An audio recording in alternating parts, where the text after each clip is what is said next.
Hello and welcome to another edition of the RotorHub International podcast.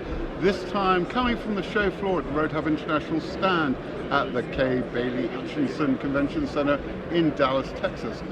A little bit of a different one. We've got a two-handed guest exercise today. With me today are Rob Bentley-Johnston from HeliFlite, all the way down there in Bankston, New South Wales in Australia, and Peter Fuchs, who's from Ascent Aerosystems, a little bit close to here, well, not that much because it's Massachusetts, a long way away from here in Texas, but from Wilmington, Massachusetts. Gentlemen, thanks very much for making the time to join us today. Glad to be here.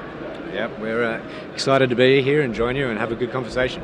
Yeah, so what we're talking about, I guess, today is how manned vertical lift and unmanned vertical lift works together, because that's what we're really talking about. You know, we tend to have this division idea of, well, that's a helicopter or that's a drone, but really what we're discussing, I guess, is vertical lift and vertical lift applications and how the two can be optimized and then maybe married together for operations. Let me have your thoughts on that, Peter.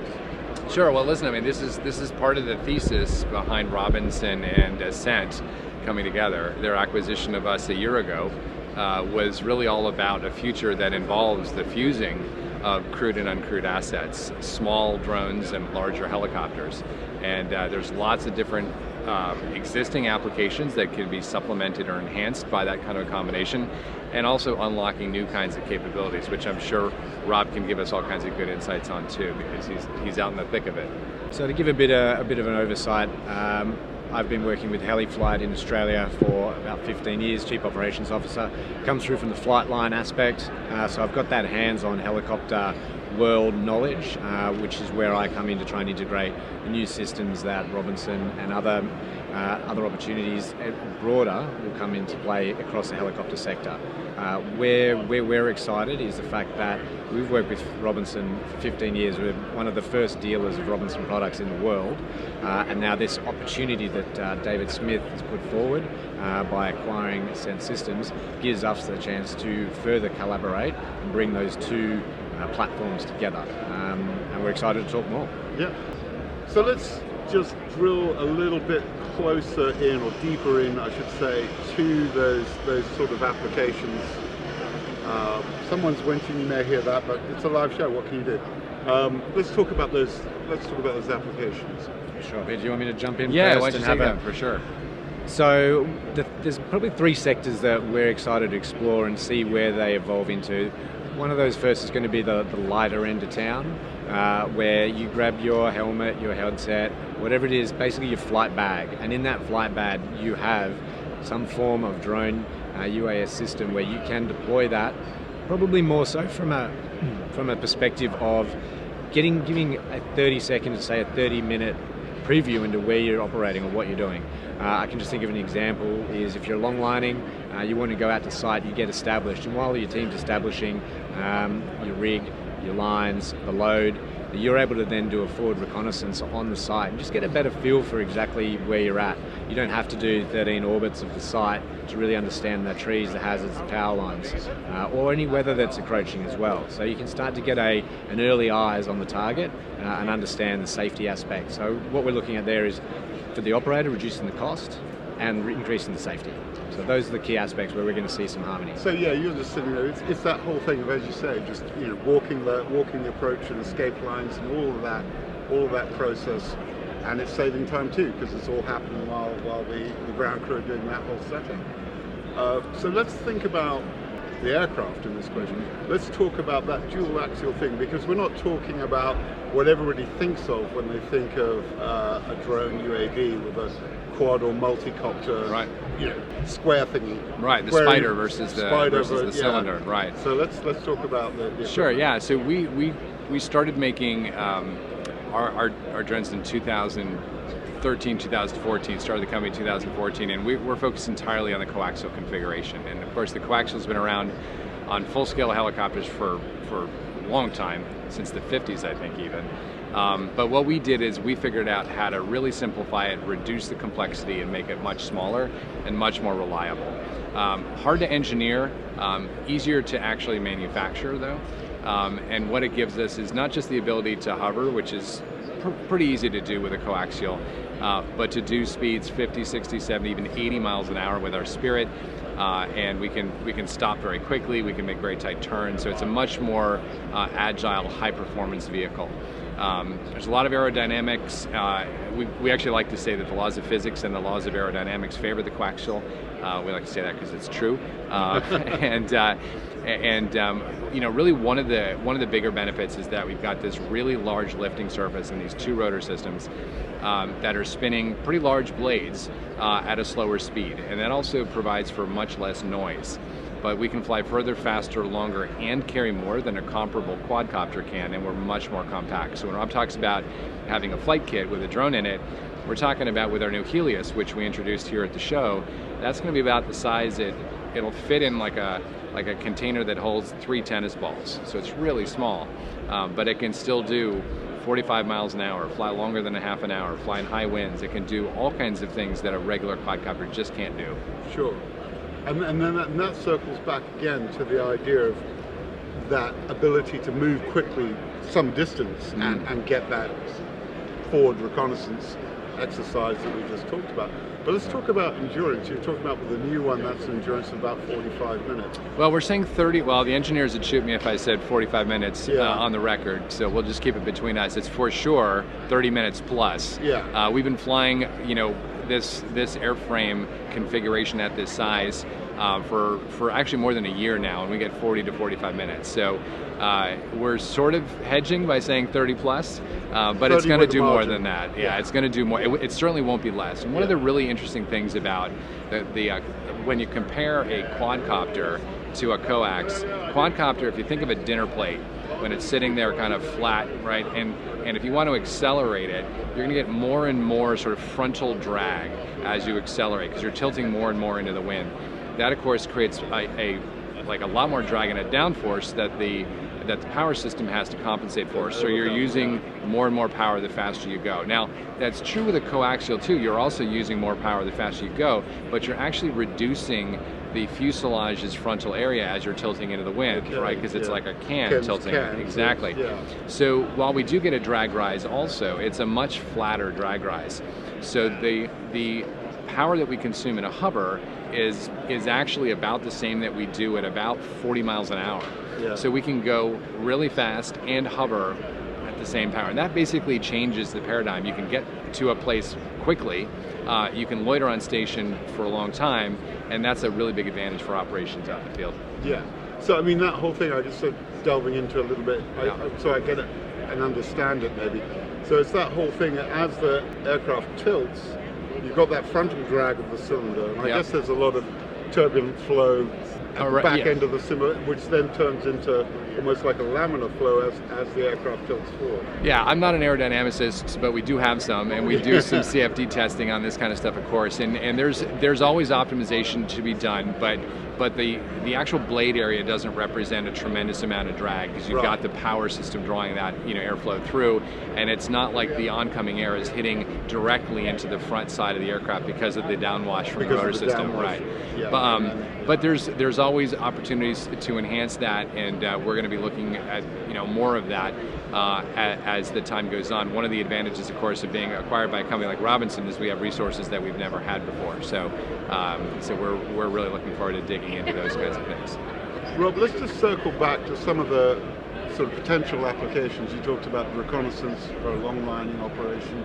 What other kind of mission profiles do you sort of see in the future for it? Yeah, definitely. And I want to actually go back to the aerodynamics for just a second, because I think this is fascinating. As we came across the product and learnt more, how the coax system works. From a helicopter perspective, we're used to the power curve, in-ground effect, out-of-ground effect, and then going down the backside of the power curve to the most efficient phase, say 55 knots for a Robinson. For the coax system, when you apply that power curve, you start to understand the aerodynamics a lot better and actually understand. Peter mentioned about the loiter mode. If you're loitering, you're actually in a more efficient phase of flight because you've gone from out-of-ground effect hover to now coming off the backside of the power curve and reducing the induced flow and actually increasing the aerodynamic nature of the blade. So you're actually going to get your battery lasting longer in some of those different modes. So that was something that we, as over time, found out about and started to see the benefit of as well. So I just wanted to throw that in there. No, it's kind of interesting because I was just thinking about I started thinking about the dynamics of the coaxial flow, especially like tip vortices and stuff like that, and how they interact versus, a conventional rotor system. Yeah, and again, I don't want to be the coax expert, but as soon as you get a little bit more forward motion, you start to push those vortices away. So you're starting to actually move into the clean air and out of the dirty air. Into that translational sort of thing earlier. Yeah. So it's fascinating. I always enjoy going into that side of it. To go back to your question on other use cases, another one between us is either the fireground or the parapublic, so policing, that type of thing. So that's where we start to see the scalability, and where we also see the greatest application over a little bit more time is when you start to scale the product out and you actually have sort of a swarming effect or more of a comms between multiple units. So a simple step in that single user to multi-user would be, say, on the fireground, where you have a number of ground stations operating in different parts of the fire. So maybe it's not a clean linear fire front, and you've now got to be working on different ridges. Each of those individual operators can now have one of these units because they are accessible, they're light, and they're affordable. So you can now have a unit on site that will be able to communicate with themselves and communicate with the aircraft, and then provide that data live back to either a aerial scout aircraft, and then that aerial scout aircraft can then send that back to the command operations center as well, to then make better decisions from a more aerial aspect. Again, less assets on target, less risk for aviators in the sky, and quicker response for the assets that are on task. It's coming over time on how those assets will integrate in the same airspace. That's evolving, but we've been on panels and discussed how that's evolving, and there should be a clear integration and management of that airspace very soon. And right now, of course, the fire space is a rapidly evolving tactically and stuff. The traditional ideas of a fire season, don't really apply anymore. We saw it in California earlier this year, and doubtless we'll see it more and more. And there is this whole thing of reassessing how the aerial side of the firefight is pursued, and looking at those tools, looking at those options. Coming back to, as a fire chief, Cal Fire Chief told me, at the end of the day, we're there to support the guys on the ground, not anything else, and how that works and that interplay with as you say, like multi-ridge scenarios and those communications coming into that. I think Pete had a really good point I heard earlier about in terms of the integration of AI into that space as well, in terms of Firefront. So that's right. I want to hear it again, if you can tell me. Yeah, I mean, when you think about where we are in the rotorcraft industry, we're at the beginning of the convergence of robotics and aircraft. And that's where I think some of the vision that's driving Robinson Helicopter forward just, really recognizes this is happening at a lot of levels. Helios, again, which we announced here at the show, is a sub 250 gram drone system, so it's very small, but it has a powerful Qualcomm computer on board, which is essentially enabled out of the box for certain kinds of autonomy, things like GPS denied navigation, obstacle avoidance, and that sort of thing. But it's also available for users and for specialized applications like fire control and stuff like that to essentially program all kinds of new capabilities on it. And there is no doubt that AI sort of writ large is having really profound effects already on the world. The next few years is going to be even more so. And to sort of integrate those kinds of capabilities onto these small drones is really going to change a lot of things, a lot of ways that we do use aerial assets. And so I think we're going to see more of that kind of activity. There's a lot of software that's going to drive that. Hardware has to support it. And that's where we've stepped in at this point with the Helios in a really compact, high performance and really smart small system. Yeah, and I guess that sort of speaks to that challenge where when you think about the other aerial assets and the lack of aircraft available, let's face it. I really wish I had a few UH-60s stashed around, or even better, CH-47s, because I'd be a very wealthy fellow very quickly. But it's that whole thing about thinking about the way that application is carried out and what are the alternatives to work, smarter, not harder, or smarter, Right. more expensively. And create new capabilities. I mean, one of the things that, of course, is really dangerous is flying manned aircraft at night around a fire environment, right? And a lot of operators just won't do it.